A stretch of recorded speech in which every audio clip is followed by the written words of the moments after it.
Книги человечества, Библии, о самых сложных проблемах, стоящих перед современным миром. Присылайте ваши вопросы заранее на наш email info@rusa.fm или во время передачи по СМС 347 460 08 77. Добрый день всем, кто сейчас настроен на радио РУСА. В эфире передача Thank God It's Tuesday, потому что это вторник, и потому что с нами самый великий раввин нашего времени, раввин Маниса Фридмана, который так всегда по-доброму дает нам свое время вот именно в 12:15 по вторникам, и это всегда великолепно, потому что от него постоянно чему-то учишься и точно заряжаешься добром, мудростью и позитивными эмоциями, поэтому сразу же перехожу к нашему самому великому ведущему радио РУСА, раввину Манису Фридману. Rabbi Manis Friedman, hello. Thank God it's Tuesday. And what a hat. What a amazing... Oh yeah, it's from Moscow. Are you in Moscow? Feels like. It's cold like Moscow.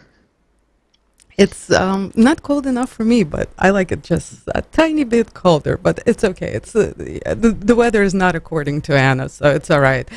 A little for everybody. Yeah.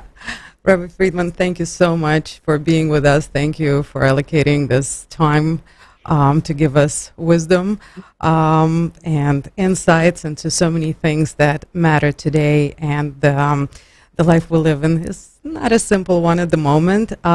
However, the topic that I would like to raise today is about emotions.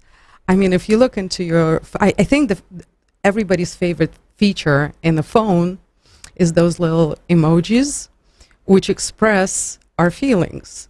So we have an emoji for absolutely every feeling that a person can possibly have. And this is how we express ourselves. This is how we relate to life. This is how we relate to each other.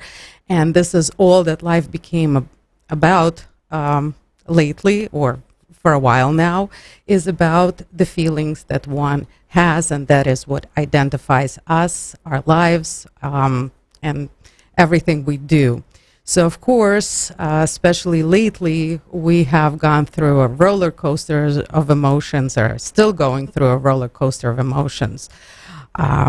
Anger, despair, uncertainty, fears, so much. I mean, there's negative, there's positive, but especially the negative ones are a little bit overtaking the world because of the state of the world. So, of course, I think it would be very, very important to discuss today how to best deal with feelings, emotions that we are experiencing these days.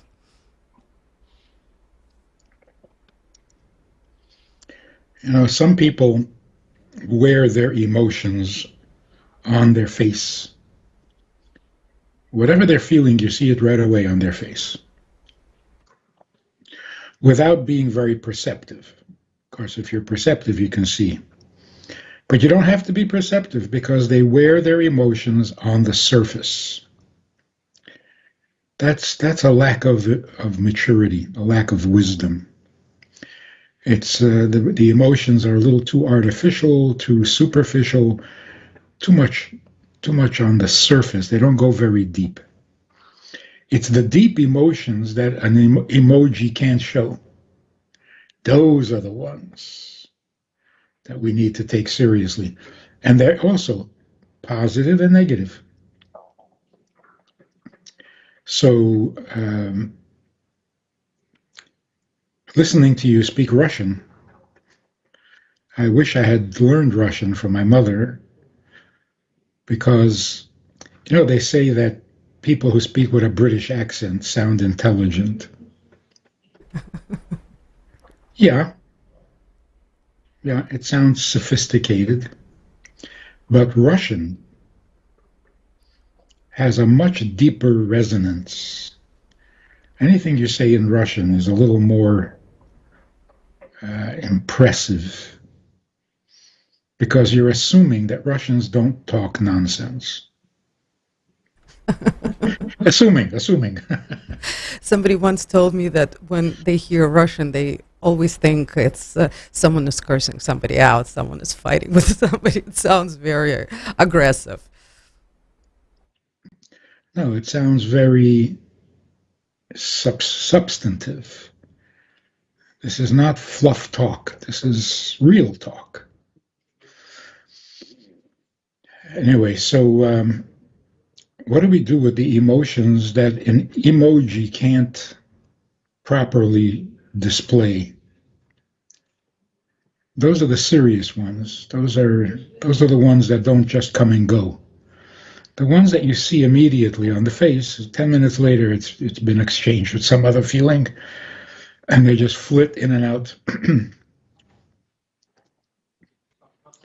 The one thing we need to be really aware of today, the fear and the uncertainty. I mean, some people are taking full advantage of it, making sure that we are uncertain and fearful. But we knew already, and we've been talking about this for 2 years, you can't predict what's going to happen from today to tomorrow. So everything in life has now become like the weather. You cannot predict it. So stop trying. So the fact that we can't predict it is not frightening, and it's not a failure, and it's not a weakness on our part. The world is going through some adjustments, some realignment, and there is no way of knowing what's going to be tomorrow. The only question is optimistic or pessimistic. Well, if that's your choice, I think optimistic is a little more fun, at least for most people. So there are going to be some dramatic surprises. They're happening. It's unbelievable. But don't be surprised if the person you thought was the best of the best turns out to be the worst of the worst. And don't be surprised if the person you thought was the worst of the worst turns out to be the best of the best.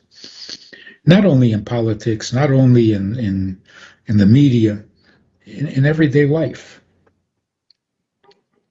So the one thing we can be sure of is that there are going to be surprises. And that's good. That's good. There are so many people who hate surprises because they're so uncertain. You never know what's on the other side. Right. So the real question is not, how is it going to happen? The question is it going to be good or, God forbid, not? For that, the answer is absolutely it is going to be good. So now the surprise is not so scary. Maybe now you can enjoy the surprise. Because the point is, the world is getting better. But how it's going to happen? Wow. In a way that you never would have predicted. So now it's a double enjoyment. It's getting good and full of surprises. So it's like, you're going to have a birthday party. They surprise you with where and how and who comes. And so the world is definitely being sifted.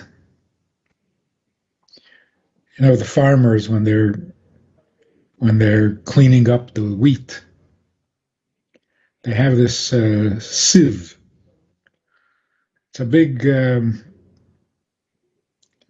flat surface. They put the wheat on it, and they throw it up in the air.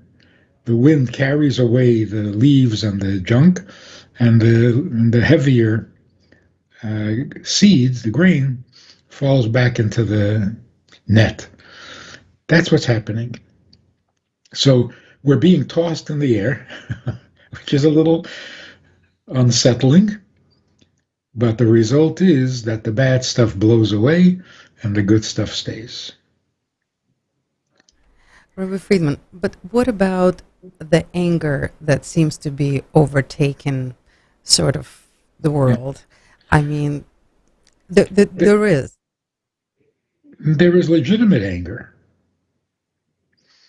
Anger that must exist, that must be. Because when you see evil, you have to be angry if you're a moral person. But the anger is usually the surface release of underlying fear.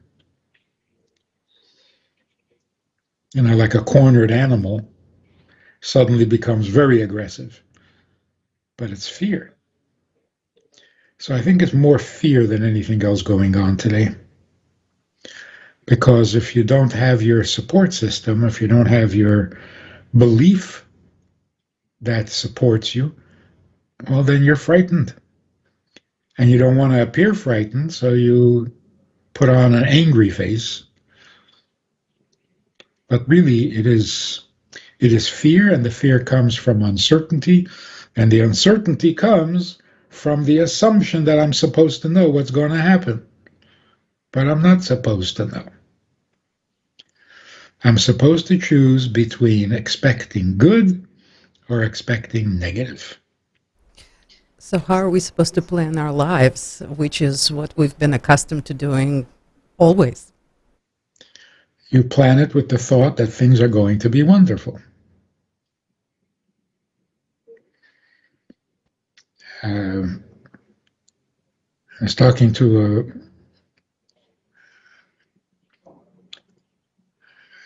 parents, mother and father, who have a child born with some serious problems. They haven't brought her home from hospital yet. And they're worried, they're asking how can they handle this, you know, because they're doing new tests and they don't know what the test is going to show. I suggested that they stop thinking about the tests and start planning her wedding. That's great. You know, weddings are not cheap. You got to plan it out. You know, they have to start thinking, we're going to dance at her wedding. That's called optimistic. Thinking maybe the test will come out positive, that's not optimistic. That's very short-sighted. You got to look at the big picture. That's the way to think of it. So how do you plan your life? You plan your life based on tomorrow, where the world is going to be great, and everything is going to be the way it ought to be, certainly better than yesterday and better than last year. So make plans. Rabbi Friedman, that's a great advice. I mean, I hope people can manage to do that. My question is still a little bit about anger, because anger is something that has been taking over pretty much the world lately. This is if I was going to describe any kind of feeling that dominates the world today, that would probably be anger. So my question would be, what would be the next logical emotion after anger? Well, you got to identify the anger itself, because there are so many different flavors, like 32 flavors of anger. I would call it more insecurity. There's such an insecurity in people today that it all comes out in angry tones. But you know that when a person is insecure, when they feel like they're caught, they get angry. But it's not angry, it's just aggressive. Because you need to protect yourself from your insecurity or uncertainty. So it's really showing the vulnerability of a human being. We are not in control of our lives. We are not in control of the world. We are not in control of nature, and we're certainly not in control of God's plan. Well, is that embarrassing? Is that threatening? Is that a failure on our part? Not at all. Just that we're not used to admitting that we're human. Well, it's time to admit it. So let's do what humans are good at and stop worrying about those things that humans are not meant to be good at and never were. So we're a little closer to being honest, to being real, to recognizing human limitations and human potential. We can cause a positive vibe to the world. We can bring in belief, trust, faith, optimism, enthusiasm for life, which is very necessary today. If you're really worried about negative feelings, it should be giving up on life. That is scary. And people are giving up on life because they feel so helpless. They were always helpless, but they never faced it. They never admitted it. So we have to be very clear.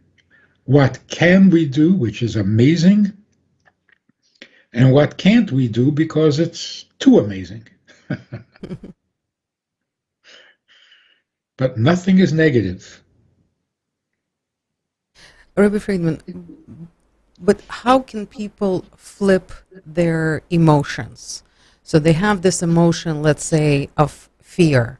How do they flip fear and into enthusiasm, or what would be the opposite of fear? What would be? That's a good question. The thing is that we've always assumed that humility is a weakness. People who are humble are meek. It's not at all true. It's not at all true.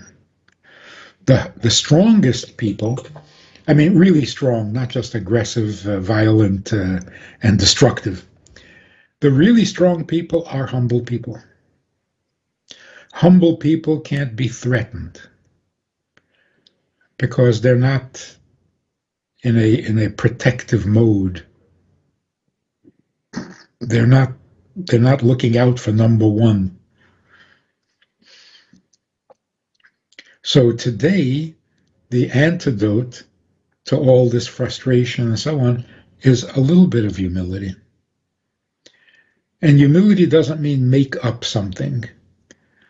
Call yourself all sorts of derogatory names, even though, no. You don't make up anything.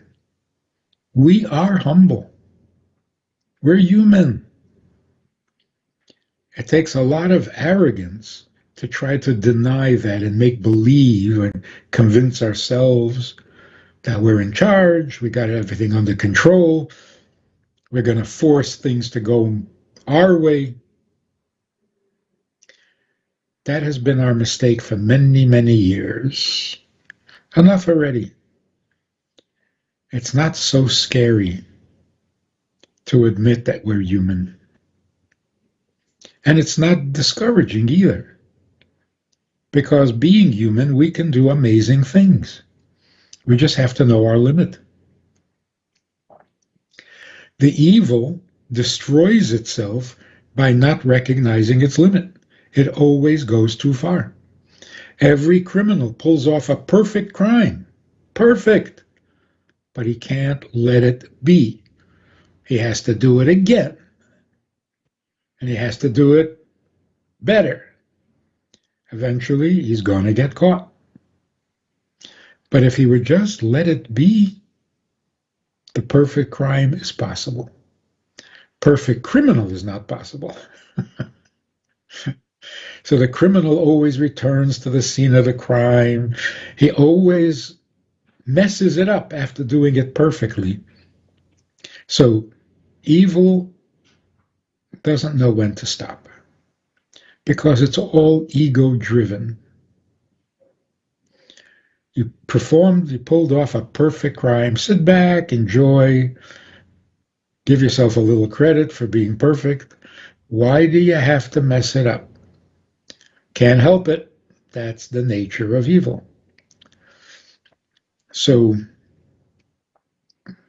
a little humility simply means recognize the reality of how powerful you can be and how limited you are.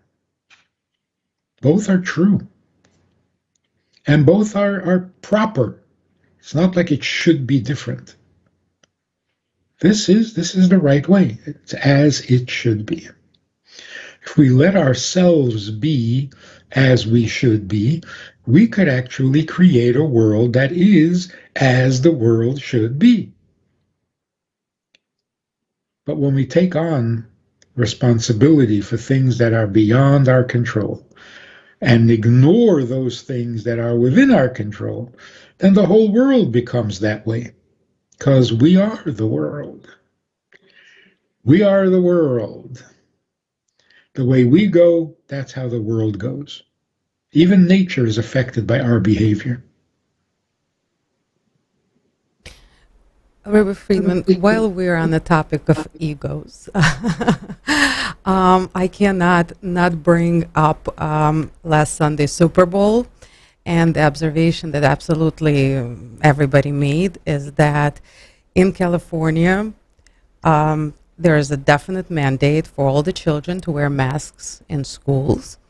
Yet at the Super Bowl, none of the Hollywood elites, which is the California superstars, have been wearing masks. Where is the logic to it? What is this all about? Is this egos or is it something else? I mean, how do people come up with this kind of rules and positions in life? Well, we could say very simply, you're talking about Hollywood. In Hollywood, it is much more important to look good than to stay alive. So, yeah, bring on the corona. I don't care. I have to look good. The makeup is on. I'm not going to hide it with a mask. Well, you could dismiss it that way. But the truth is the masks is over. It's finished. That craziness is pretty much gone. Hanging on to it, and it just... Rabbi Fridman, but for some reason it's gone mostly everywhere except schools. And those who are least likely to suffer from it are the ones who are suffering from it the most. Again, who is coming up with all these rules, regulations, and what is this based on? It's, there's a little clip of a classroom in Israel where they took off the mandate. And the teacher announces they can take off their masks. And these kids rip those masks off so quickly, and they throw it into the air like they're graduating college. They were so thrilled. And then they looked at each other, and they never saw each other without a mask, for many of them. They say, "Oh, is that what you look like? I'm not your friend anymore."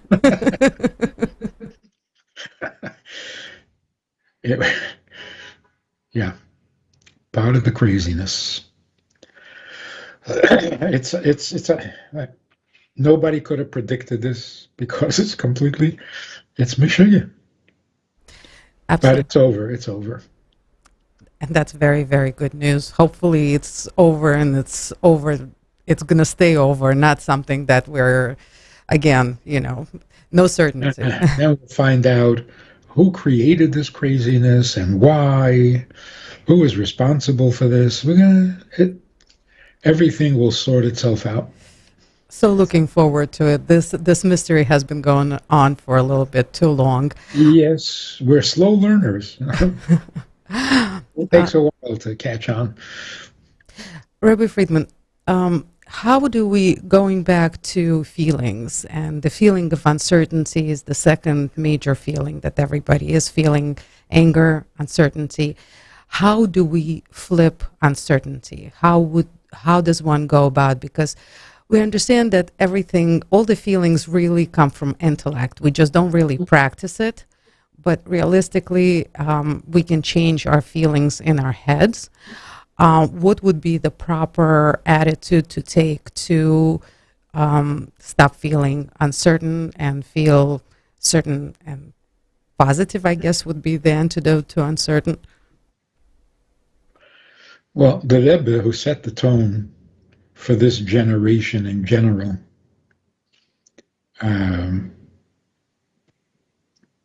his overriding message for all the years that he was verbringing and teaching and writing, the overriding message was, good stuff is happening. We're in the upswing, not the downswing. We've hit rock bottom with the Holocaust, and now it's up, only up. The world is moving upwards. The world is moving towards its perfection, towards its sanity, towards Mashiach. That's what we mean by Mashiach. So today, to be negative is simply at odds with the reality. Of course, there's still foolishness and nastiness in people, but that's on the decline, whereas goodness is on the increase. So chip in, pitch in, and increase the goodness. Get with the program. Worrying about the negative, that's old-fashioned. Those days are gone. There was a time when that was the truth, the reality, and you had to deal with it. So you had to be suspicious of every move, because there was evil lurking, there was evil going on and increasing, and you had to somehow find a way to stop it. But today it's the opposite. Just the reality in the world is now coming around to goodness. So why wait until the goodness is so obvious and so visible that there isn't much you can add? Now you can still add. You can get in on the ground floor on this project. So add to some goodness, because that's the direction we're going in. Rabbi Friedman, but how do people add? I know we keep on saying this, but the more we speak about it, the clearer it becomes.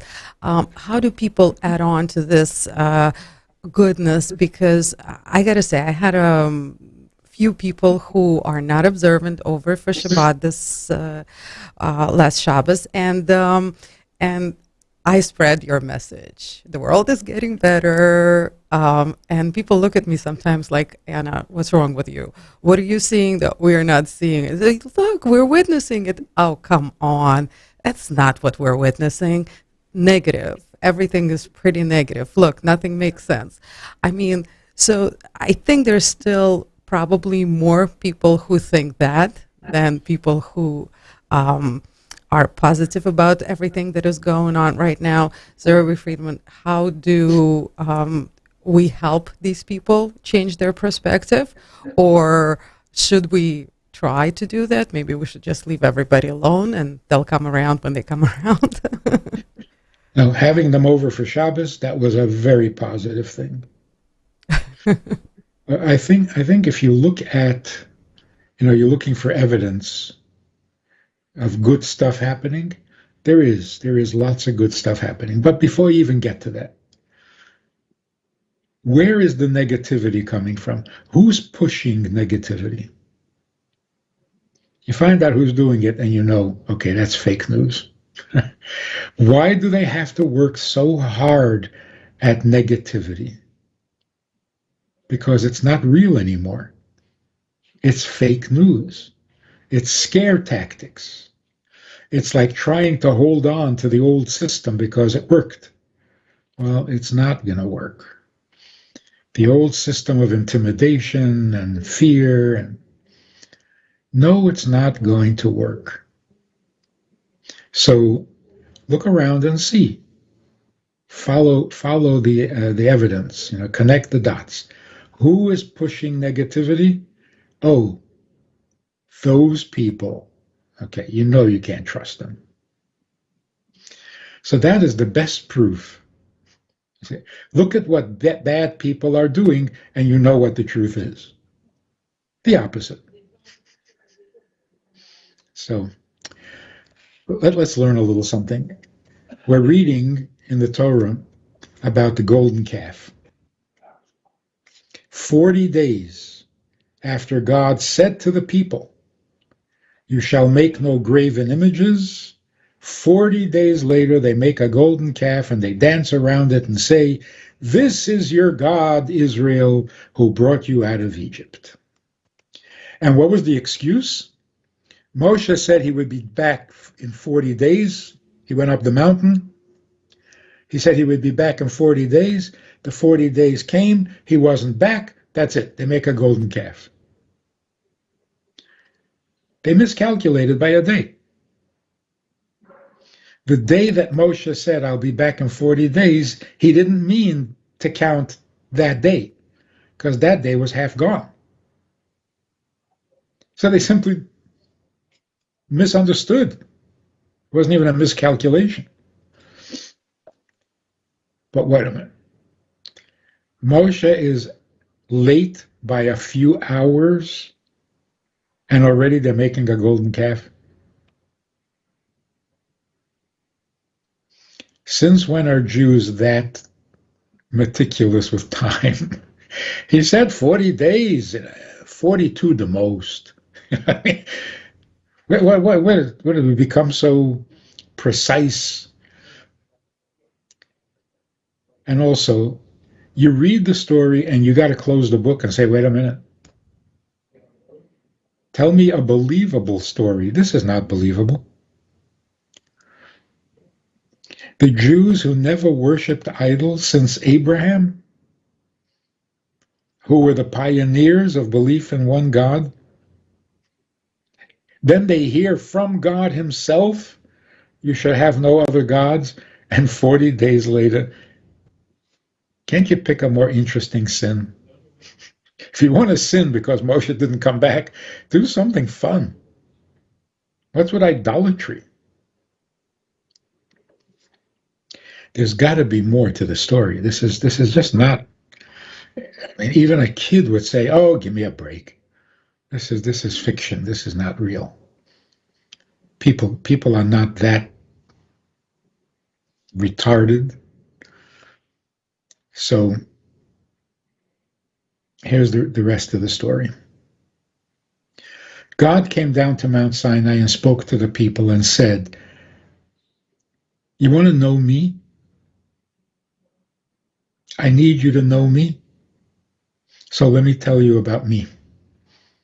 I'm a jealous God. I don't like when you serve other gods."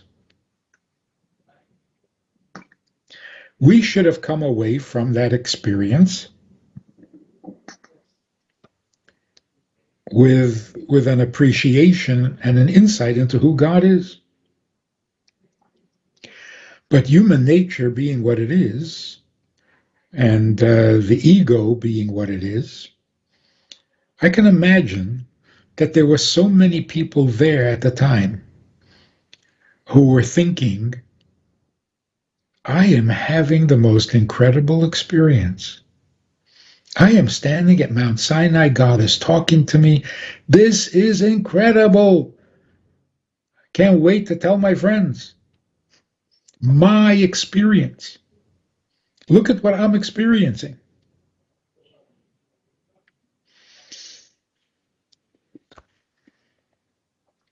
Moshe doesn't come back. What do? I would understand, it would make more sense. Moshe doesn't come back. Now I have doubts. Was this whole thing real? Moshe must have died up there on the mountain. 40 days he hasn't eaten. He's not coming back. So the whole thing is not real. He wasn't talking to God. He was simply starving up there, and that's it. So now I'm not sure anything he said was true. It would make more sense if they decided that there is no God, forget about God, let's have a little fun, because what's the difference? But no.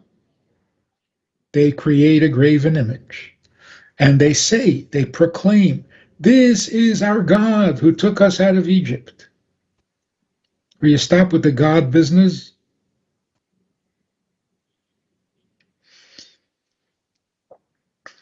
So what happened was, Moshe doesn't come back. So the Jews thought, at least some of them,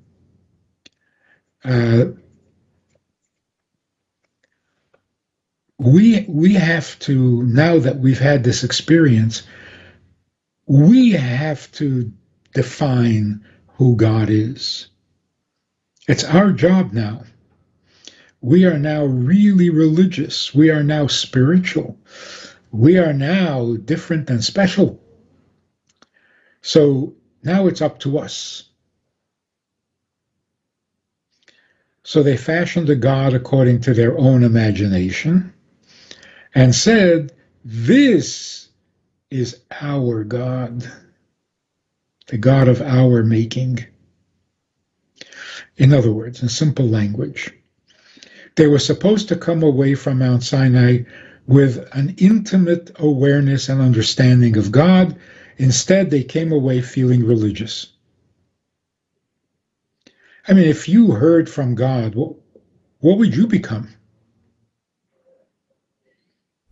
Religious, probably. Religious, spiritual, holy, I don't know. Yeah. But certainly something. You can't walk away from such an experience and still be the same person you were. That's a mistake. What have I become? That was the wrong reaction. I can't believe the experience I just had. That's the wrong reaction. It wasn't about you. It was about him. I met this woman, hadn't seen her in a while, and she joined our program. So after, hello, how are you? I said, did you meet the other teacher in the program? And this woman's reaction was, left me speechless. She said, yes, I met her. She loves me. I never heard anybody say that. Maybe people think that. But to actually say it, you met her and she loves you? Wow. What a confession. But that's the ego. So imagine people walk away saying, that was God talking, right? Oh, wow. I am so special now. Yeah, is that what you come away with? You just heard God say what he is all about and what he needs, and you walk away saying, do I look different? I've had this incredible experience. Give me a mirror. I want to see what I look like now. So it kind of fits the details of the story. They took their gold, threw it into the fire, and it kind of melted into the shape of a cow. What does that mean? It means we just went through an incredible experience, so what shape are we in now? That's the fatal flaw. What do you think of me now? Well, I really wasn't thinking about you now. We have just heard from God. Can we talk about that? So really, in simple language, we heard from God and turned religious on him. So we weren't doubting God, we were becoming God. Okay, we got it. Now that we've had that experience, we know all about God. So here's how you go about being godly. You throw your gold, which is your emotions, because gold and silver are love and fear. You throw your emotions into this fire of religiosity, and you come out looking like a cow.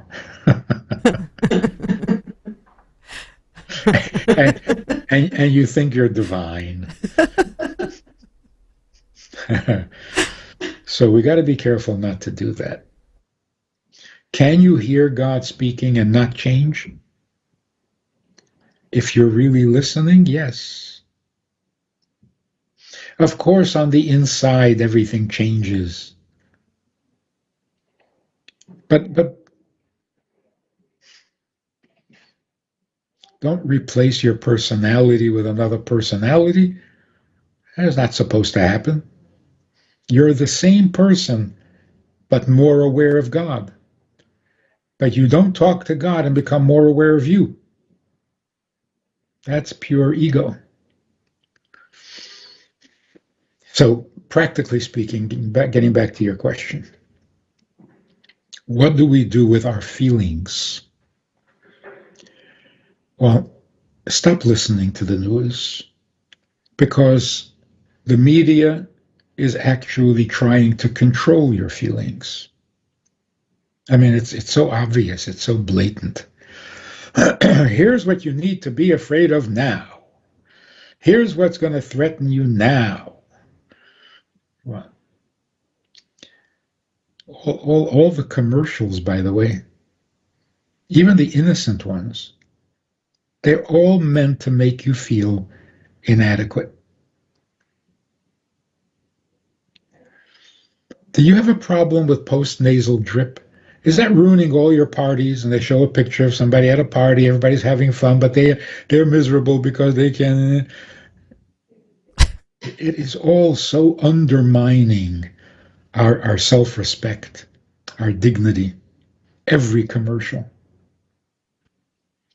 I mean, first of all, don't you dare be less than 20 years old, and don't you dare to be more than 25.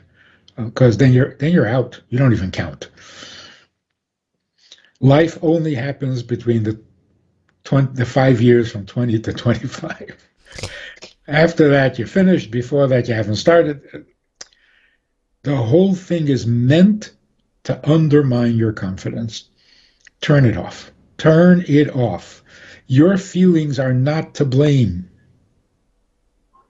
But you're so manipulated by the media, you don't even know what your own feelings are. You would be a completely different person if you lived out in the woods and had no access to communication. You would be calm, you would be thoughtful, you would be responsible, because that's who you really are. Exposed to all that garbage, you don't even know what you're thinking, what you're thinking. You know what they're thinking. It's only now are we realizing how conditioned we were to think what we think, believe what we believe, and want what we want. It's just now we're realizing how much controlled we were by everything around us. I mean, how many people have said to me, I wish I believed in God, but I can't. What do you mean you can't? Well, I wouldn't have who to talk to. Nobody would talk to me if I... Yeah. So, yeah, it's completely media-based, media-driven. What's popular, what's acceptable, or the fad. Even in thinking, there are fads. Everybody thinks like this, so you got to think like this. Actually, I think I mentioned this one. They were doing a survey on human sexuality. They were stopping men in the street. They were asking, how often do you think of sex on a given day? Most people tried to answer. One guy said, I have no idea. Because you keep asking me about it. So I have no idea how often I would think about it. Stop asking me and stop bombarding me with sexual messages, then I'll figure out how often I think about it. But right now I can't tell you. Rabbi Fridman, amazing. Thank you so much. I'm always so sad when we run out of time like this, but I just want to let people know that if they miss you as much as I do, they can do the same thing I do, which is going to join your session, Unlock Your Potential, which starts tonight, and it's 4 consecutive Tuesdays.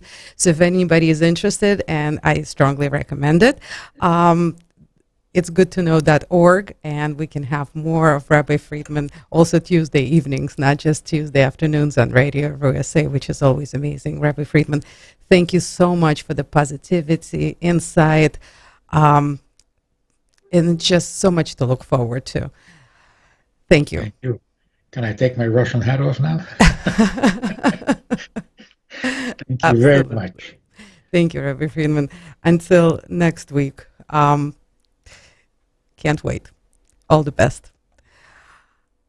А всем, кто сейчас нас слушал, опять же, не останавливайтесь на достигнутом. Сегодня начинается новая сессия Rabbi Фридмана, где можно с ним общаться интерактивно. Unlock Your Potential. Зайдите на itsgoodtoknow.org и посмотрите, как можно зарегистрироваться. Также разные лекции Rabbi Фридмана на YouTube-канале легко находятся. И книгу, которую он написал, тоже «Creating a Life That Matters». Отличная книга, можно почитать. В общем, Rabbi Фридман ничего плохого не делает. Все только хорошее, позитивное и светлое, что я желаю каждому из вас. И на этом прощаюсь. Хорошего дня, хорошей недели, хорошего всего. Каждый вторник в 12:10 один из самых известных раввинов нашего времени, Манис Фридман, в прямом эфире отвечает на вопросы наших слушателей. Вы услышите мнение самой мудрой книги человечества — Библии, о самых сложных проблемах, стоящих